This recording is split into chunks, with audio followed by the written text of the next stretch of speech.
ನಮಸ್ಕಾರ ಸ್ನೇಹಿತರೆ. ರಾಮಾಯಣದಲ್ಲಿ ರಾಮ ಮತ್ತು ಹನುಮರ ಮೊದಲ ಭೇಟಿ ಹೇಗಾಯಿತು?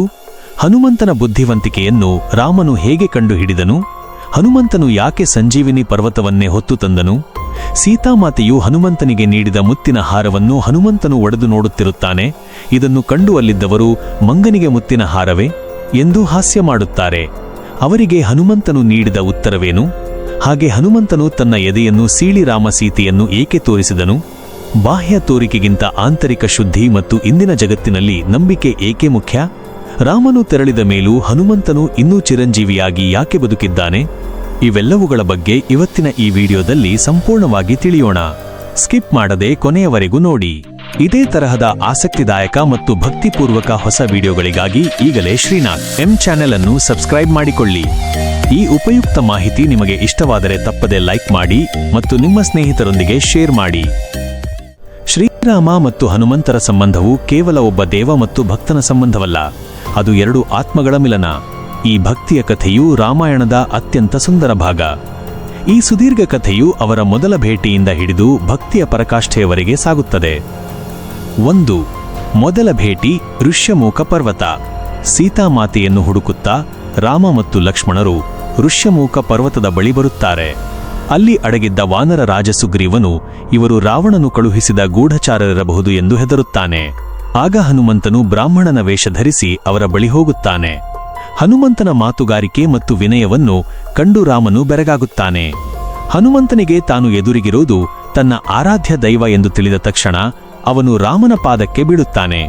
ಅಲ್ಲಿಂದ ಶುರುವಾದ ಈ ಭಕ್ತಿ ಪರ್ವ ಮುಂದೆ ಇತಿಹಾಸವನ್ನೇ ಸೃಷ್ಟಿಸಿತು. 2. ಲಂಕಾದಹನ ಮತ್ತು ರಾಮನ ಮುದ್ರೆ. ರಾಮನು ತನ್ನ ನಂಬಿಕಸ್ಥ ಭಕ್ತನಾಗಿ ಹನುಮಂತನನ್ನು ಆರಿಸಿಕೊಂಡು ಸೀತೆಯ ಹುಡುಕಾಟಕ್ಕೆ ಕಳುಹಿಸುತ್ತಾನೆ.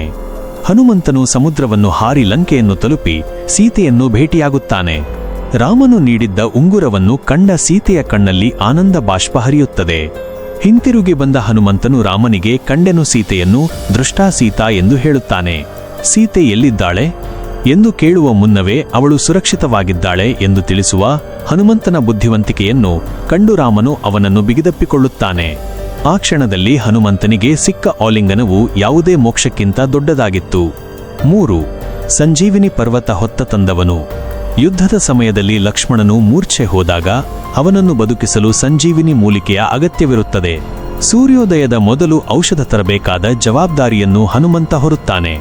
ಹಿಮಾಲಯಕ್ಕೆ ಹೋದಾಗ ಔಷಧಿಯನ್ನು ಗುರುತಿಸಲು ಸಾಧ್ಯವಾಗದಿದ್ದಾಗ ಹನುಮಂತನು ಇಡೀ ದ್ರೋಣಗಿರಿ ಪರ್ವತವನ್ನೇ ತನ್ನ ಹಸ್ತದಲ್ಲಿ ಎತ್ತಿಕೊಂಡು ಬರುತ್ತಾನೆ. ರಾಮನು ಕಣ್ಣೀರು ಹಾಕುತ್ತಾ ಹೇಳುತ್ತಾನೆ, ಹನುಮಂತ, ನೀನು ನನ್ನ ತಮ್ಮನನ್ನು ಉಳಿಸಿದೆ, ನಿನಗೆ ನಾನು ಹೇಗೆ ಋಣಿಯಾಗಲಿ? ಅದಕ್ಕೆ ಹನುಮಂತನು, ಪ್ರಭು, ನಾನು ಕೇವಲ ನಿನ್ನ ಆಜ್ಞೆಯನ್ನು ಪಾಲಿಸುವ ದಾಸ ಎಂದು ನಮ್ರತೆಯಿಂದ ಉತ್ತರಿಸುತ್ತಾನೆ. 4. ಎದೆಯ ಸೀಳಿ ರಾಮನನ್ನು ತೋರಿಸಿದ ಕ್ಷಣ. ರಾಮಾಯಣದ ಅತ್ಯಂತ ಪ್ರಸಿದ್ಧ ಘಟನೆ ಇದೆ. ರಾಮನು ಪಟ್ಟಾಭಿಷಿಕ್ತನಾದ ನಂತರ ಎಲ್ಲರಿಗೂ ಉಡುಗೊರೆಗಳನ್ನು ನೀಡಲಾಗುತ್ತದೆ. ಸೀತಾಮಾತೆಯು ಹನುಮಂತನಿಗೆ ತನ್ನ ಕೊರಳಿನಿಂದ ಬೆಲೆ ಬಾಳುವ ಮುತ್ತಿನ ಹಾರವನ್ನು ತೆಗೆದು ನೀಡುತ್ತಾಳೆ. ಸೀತಾಮಾತೆಯು ನೀಡಿದ ಮುತ್ತಿನ ಹಾರವನ್ನು ಹನುಮಂತನು ಒಡೆದು ನೋಡುತ್ತಿರುತ್ತಾನೆ. ಇದನ್ನು ಕಂಡು ಅಲ್ಲಿದ್ದವರು ಮಂಗನಿಗೆ ಮುತ್ತಿನ ಹಾರವೇ ಎಂದು ಹಾಸ್ಯ ಮಾಡುತ್ತಾರೆ. ಹನುಮಂತನು ಶಾಂತವಾಗಿ ಹೇಳುತ್ತಾನೆ, ಯಾವ ವಸ್ತುವಿನಲ್ಲಿ ರಾಮನಾಮವಿಲ್ಲವೋ ಅದು ನನಗೆ ವ್ಯರ್ಥ. ಆಗ ಸಭಿಕನೊಬ್ಬ ಕೆಣಕುತ್ತಾನೆ, ಹಾಗಾದರೆ ನಿನ್ನ ಮೈಮನದಲ್ಲೂ ರಾಮನಿದ್ದಾನೆಯೇ? ಯಾವುದೇ ಮರುಮಾತನ್ನಾಡದ ಹನುಮಂತನು ತನ್ನ ದೃಢವಾದ ಕೈಗಳಿಂದ ತನ್ನ ವಕ್ಷಸ್ಥಳವನ್ನು ಎದೆಯನ್ನು ಸೀಳುತ್ತಾನೆ. ಅಲ್ಲಿ ರಕ್ತಮಾಂಸಗಳ ನಡುವೆ ಅತ್ಯಂತ ಪ್ರಕಾಶಮಾನವಾಗಿ ಶ್ರೀರಾಮ ಮತ್ತು ಸೀತಾಮಾತೆ ವಿರಾಜಮಾನರಾಗಿರುವುದು ದರ್ಶನವಾಗುತ್ತದೆ. ಹನುಮಂತನ ಪ್ರತಿ ರೋಮದಿಂದಲೂ ರಾಮ ರಾಮ ಎಂಬ ಧ್ವನಿ ಕೇಳಿಬರುತ್ತದೆ. ಇದನ್ನು ಕಂಡು ಇಡೀ ಅಯೋಧ್ಯೆಯೇ ಮೌನವಾಗುತ್ತದೆ. ಗೇಲಿ ಮಾಡಿದವರ ಕಣ್ಣುಗಳಲ್ಲಿ ಪಶ್ಚಾತ್ತಾಪದ ಕಣ್ಣೀರು ತುಂಬುತ್ತದೆ. 2. ಇಂದಿನ ಜಗತ್ತಿನಲ್ಲಿ ನಂಬಿಕೆ ಯಾಕೆ ಮುಖ್ಯ? ಹನುಮಂತನ ಆ ಎದೆ ಸೀಳಿದ ದೃಶ್ಯವು ಇಂದಿನ ಆಧುನಿಕ ಜಗತ್ತಿಗೆ ನೀಡುವ ಸಂದೇಶಗಳು ಬಾಹ್ಯ ತೋರಿಕೆಗಿಂತ ಆಂತರಿಕ ಶುದ್ಧಿ. ಇಂದು ನಾವು ಹೊರಗಿನ ಆಡಂಬರ ಮತ್ತು ಸಾಮಾಜಿಕ ಜಾಲತಾಣಗಳ ಸೋಷಿಯಲ್ ಮೀಡಿಯಾ ಲೈಕ್ಗಳಿಗಾಗಿ ಬದುಕುತ್ತಿದ್ದೇವೆ. ಆದರೆ ಹನುಮಂತನ ಭಕ್ತಿ ಕಲಿಸುವುದು ಏನೆಂದರೆ, ನಮ್ಮೊಳಗಿನ ಸತ್ಯ ಮತ್ತು ನಮ್ಮ ವ್ಯಕ್ತಿತ್ವವು ಶುದ್ಧವಾಗಿದ್ದರೆ ಅದಕ್ಕೆ ಯಾವುದೇ ಸಾಕ್ಷಿಯ ಅಗತ್ಯವಿಲ್ಲ. ಅಚಲವಾದ ನಂಬಿಕೆ, ಅನ್ವೇವರಿಂಗ್ ಫೇತ್. ಇಂದಿನ ವೇಗದ ಬದುಕಿನಲ್ಲಿ ನಮಗೆ ನಮ್ಮ ಮೇಲೆಯೇ ನಂಬಿಕೆ ಕಡಿಮೆಯಾಗುತ್ತಿದೆ. ಸಣ್ಣ ವಿಫಲತೆ ಬಂದರೂ ಕುಸಿದು ಹೋಗುತ್ತೇವೆ. ಹನುಮಂತನಿಗೆ ರಾಮನ ಮೇಲೆ ಎಷ್ಟೊಂದು ನಂಬಿಕೆ ಇತ್ತೆಂದರೆ ಆ ನಂಬಿಕೆಯೇ ಅವನಿಗೆ ಪರ್ವತವನ್ನು ಎತ್ತುವ ಶಕ್ತಿ ನೀಡಿತು. ನಮ್ಮ ಗುರಿಯ ಮೇಲೆ ನಮಗೆ ಅಂತಹ ನಂಬಿಕೆ ಇರಬೇಕು. ಸಂದೇಹಗಳಿಗೆ ಉತ್ತರ ಮೌನ ಮತ್ತು ಸಾಧನೆ. ಹನುಮಂತನು ತನ್ನನ್ನು ಟೀಕಿಸಿದವರ ಜೊತೆ ವಾದ ಮಾಡಲಿಲ್ಲ. ಬದಲಿಗೆ ತನ್ನ ಸಾಧನೆಯ ಮೂಲಕ, ಎದೆ ಸೀಳುವ ಮೂಲಕ ಸತ್ಯವನ್ನು ತೋರಿಸಿದನು. ಇಂದಿನ ಜಗತ್ತಿನಲ್ಲಿ ನಮ್ಮನ್ನು ಟೀಕಿಸುವವರಿಗೆ ನಾವು ಮಾತಿನಿಂದ ಉತ್ತರ ಕೊಡುವ ಬದಲು ನಮ್ಮ ಕೆಲಸದ ಮೂಲಕ ಉತ್ತರ ನೀಡಬೇಕು. ನಿಷ್ಠೆ, ಲಾಯಲ್ಟಿ ಸಂಬಂಧಗಳಲ್ಲಿ ಇಂದು ಸಣ್ಣ ಕಾರಣಕ್ಕೆ ಬಿರುಕು ಮೂಡುತ್ತದೆ. ಹನುಮಂತ ಮತ್ತು ರಾಮನ ಸಂಬಂಧವು ಪರಸ್ಪರ ಗೌರವ ಮತ್ತು ನಿಷ್ಠೆಯ ಮೇಲೆ ನಿಂತಿತ್ತು. ಇಂದಿನ ಕೌಟುಂಬಿಕ ಮತ್ತು ವೃತ್ತಿಪರ ಜೀವನದಲ್ಲಿ ಇಂತಹ ದೃಢವಾದ ನಿಷ್ಠೆ ಅತ್ಯಂತ ಅವಶ್ಯಕ.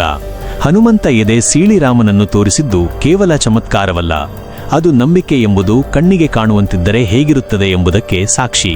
ಕಲ್ಲು ತೇಲಿತು ಅಂದರೆ ಅದು ರಾಮನಾಮದ ಶಕ್ತಿ, ಹನುಮಂತ ಎದೆ ಸೀಳಿದ ಅಂದರೆ ಅದು ಭಕ್ತಿಯ ಶಕ್ತಿ.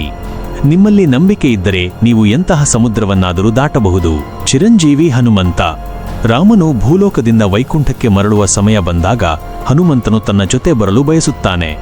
ಆದರೆ ರಾಮನು ಹೇಳುತ್ತಾನೆ, ಹನುಮಂತ, ಈ ಭೂಮಿಯ ಮೇಲೆ ನನ್ನ ಹೆಸರು ಎಲ್ಲಿಯವರೆಗೆ ಇರುತ್ತದೋ ಅಲ್ಲಿಯವರೆಗೆ ನೀನು ಚಿರಂಜೀವಿಯಾಗಿ ಇಲ್ಲಿದ್ದು ನನ್ನ ಭಕ್ತರನ್ನು ರಕ್ಷಿಸು. ಅಂದಿನಿಂದ ಇಂದಿನವರೆಗೆ ರಾಮಾಯಣ ಪಠಣ ನಡೆಯುವ ಕಡೆಯಲ್ಲೆಲ್ಲ ಹನುಮಂತನು ಗುಪ್ತವಾಗಿ ಹಾಜರಿರುತ್ತಾನೆ ಎಂಬ ನಂಬಿಕೆಯಿದೆ. ಭಕ್ತಿಗೆ ಮತ್ತೊಂದು ಹೆಸರು ಹನುಮಂತ. ಇದೇ ತರಹದ ಆಸಕ್ತಿದಾಯಕ ಮತ್ತು ಭಕ್ತಿಪೂರ್ವಕ ಹೊಸ ವಿಡಿಯೋಗಳಿಗಾಗಿ ಈಗಲೇ ಶ್ರೀನಾಥ್ ಎಂ ಚಾನೆಲ್ ಅನ್ನು ಸಬ್ಸ್ಕ್ರೈಬ್ ಮಾಡಿಕೊಳ್ಳಿ. ಈ ಉಪಯುಕ್ತ ಮಾಹಿತಿ ನಿಮಗೆ ಇಷ್ಟವಾದರೆ ತಪ್ಪದೆ ಲೈಕ್ ಮಾಡಿ ಮತ್ತು ನಿಮ್ಮ ಸ್ನೇಹಿತರೊಂದಿಗೆ ಶೇರ್ ಮಾಡಿ. ಧನ್ಯವಾದಗಳು.